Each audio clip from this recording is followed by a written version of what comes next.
और सच तो यह कि अपूज्य की जब पूजा की जाती है ना तो बड़ा संकट आता है।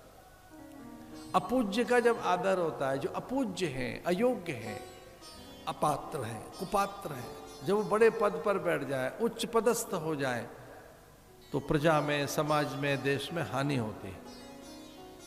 संख्या बल से कुछ लोग बैठ जाते हैं कई बार तो। अब चरित्र बल कितना है, संस्कार बल कैसा है उनके पास में, साधना का बल कैसा है।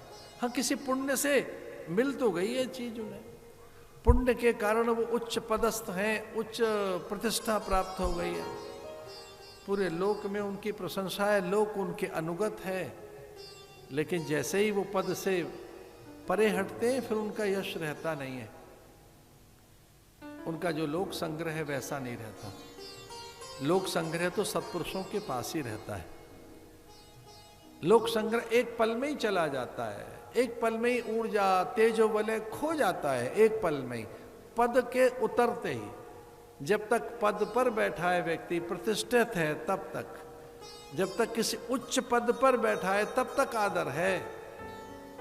हमने तो छोटे से जीवन में बहुत से लोग देख लिए, 2-4 घंटे के बाद ही उनका तेजो वलय, ऑरा कहते हैं जिसे, तेजो वलय माने ऑरा, पूरा मिटते देखा है कि 2-4 घंटे के बाद अब वो कुछ नहीं रहे। 1-2 दिन के बाद तो सामान्य हो जाते हैं, 15-20 दिन और महीने में तो लोग उन्हें भूल जाते हैं। प्रशासन भी याद नहीं रखता उनको कि वो कौन थे, कहाँ से आए थे। वाहनों की लंबी कतार जिनके साथ चल रहे थे,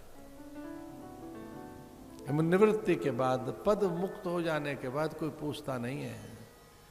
भैया लोक संग्रह तो महात्माओं के पास देखा हमने, महापुरुषों के पास, शीलवान प्रज्ञावान, कई बार सदगृहस्थों के पास हमने देखा है कि उनका लोक संग्रह कभी नहीं मिटता। राजा के जीवन में पत्ती आ गई। जब अच्छे विचारों का आप स्वागत नहीं करेंगे, सत्कर्म से विरत हो जाओगे, शुभ कर्मों से मुंह मोड़ लोगे, तो विपत्ति आएगी, बड़ी विपत्ति आई।